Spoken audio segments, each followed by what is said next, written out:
BJP വിട്ട് മുൻ തമിഴ്നാട് സംസ്ഥാന അധ്യക്ഷൻ കെ അണ്ണാമലൈ ഡൽഹിയിലെത്തിയ അണ്ണാമലൈ 5 പേജ് രാജിക്കത്ത് ദേശീയ നേതൃത്വത്തിന് കൈമാറി. അമിത്ഷായുമായി കൂടിക്കാഴ്ച നടത്തിയ അണ്ണാമലയെ അനുനയിപ്പിക്കാനുള്ള ശ്രമം ബിജെപി ആരംഭിച്ചു.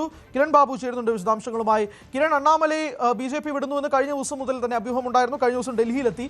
ഇപ്പോൾ അമിത്ഷായുമായി കൂടിക്കാഴ്ച നടത്തുമ്പോൾ അണ്ണാമലൈ മുന്നോട്ട് വയ്ക്കുന്ന ആവശ്യം എന്താണ്? അനുനയ നീക്കം എങ്ങനെയാണ് നടക്കുന്നത്?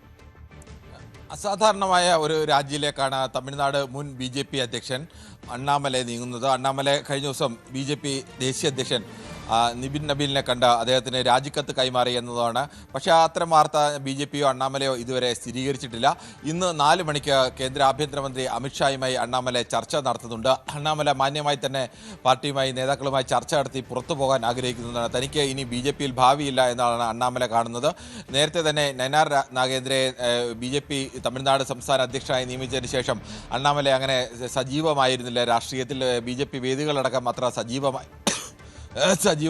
അതിനുശേഷം നടന്ന നിയമസഭാ തെരഞ്ഞെടുപ്പിലടക്കം BJPക്ക് അവിടെ കാര്യമായ നേട്ടമുണ്ടാക്കാൻ കഴിഞ്ഞില്ല. ഇതിനിടയിൽ അണ്ണാമലൈ മറ്റൊരു മൂവ്മെൻറ്റിന്, ദ്രാവിഡ പാർട്ടികൾക്ക് ബദലായി മറ്റൊരു മൂവ്മെൻറ്റിന് നേതൃത്വം കൊടുക്കാൻ ആഗ്രഹിക്കുന്നു എന്നുള്ള ചില അഭ്യൂഹങ്ങളും വാർത്തകളും ഒക്കെ പുറത്തു വന്നിട്ടുണ്ട്. ഇക്കാര്യത്തിലൊന്നും എന്നാൽ ഈ വാർത്തകൾ നിഷേധിക്കുകയോ അല്ലെങ്കിൽ ഈ വാർത്തകൾ അംഗീകരിക്കുകയോ ചെയ്യുന്നൊരു നിലപാട് ഇതുവരെയും അണ്ണാമലൈ സ്വീകരിച്ചിട്ടില്ല.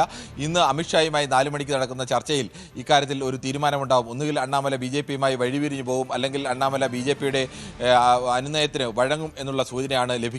നേരത്തെ BJP അണ്ണാമലയ്ക്ക് രാജ്യസഭാംഗത്വം വാഗ്ദാനം ചെയ്തിരുന്നു എന്നുള്ള ചില വാർത്തകൾ പുറത്തു വന്നിരുന്നു. എന്നാൽ അണ്ണാമലൈ അങ്ങനെ രാജ്യസഭാംഗത്വം കൊണ്ട് താൻ ഈ പാർട്ടിയിൽ തുടരാൻ ആഗ്രഹിക്കുന്നില്ല എന്നുള്ള നിലപാടിലാണ്. BJP ദേശീയ നേതൃത്വത്തിലേക്കോ കേന്ദ്ര മന്ത്രിസഭയിലേക്കോ കൊണ്ടുവരുന്ന വിഷയമടക്കം പരിഗണനയിലുണ്ട് എന്നുള്ള ചില സൂചനകളും പുറത്തു വന്നിട്ടുണ്ട്. പക്ഷേ ഈ കാര്യത്തിലൊന്നും തന്നെ അണ്ണാമലയോ അല്ലെങ്കിൽ അണ്ണാമലയുമായി അടുത്തു നിൽക്കുന്ന ആളുകളോ BJP കേന്ദ്ര നേതൃത്വമോ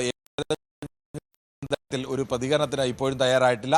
BJPക്കും അണ്ണാമലയ്ക്കും ഇടയിൽ അതിശക്തമായ വിയോജിപ്പുകൾ ഇപ്പോഴും നിലനിൽക്കുന്നു എന്നുള്ളത് തന്നെയാണ് വ്യക്തം. കാരണം ഈ വാർത്തകളൊക്കെ പുറത്തു വരുമ്പോഴും ഒരിക്കൽ പോലും അണ്ണാമലൈ അക്കാര്യങ്ങളൊന്നും നിഷേധിക്കുന്ന ഒരു നിലപാട് സ്വീകരിക്കുന്നില്ല. തനിക്ക് മറ്റ് ചില ഉദ്ദേശങ്ങളൊക്കെ ഉണ്ട്, തൻ്റെ മറ്റു ചില രീതിയിൽ പ്രവർത്തിക്കാൻ ആഗ്രഹിക്കുന്നു എന്നുള്ള മറ്റുള്ള സൂചനകളാണ് പുറത്തു വരുന്നത്. എന്തായാലും ഇന്ന് 4 മണിക്ക് കേന്ദ്ര ആഭ്യന്തരമന്ത്രി അമിത്ഷായുമായി അണ്ണാമലൈ നടത്തുന്ന ചർച്ച ഏറ്റവും നിർണായകമാണ്.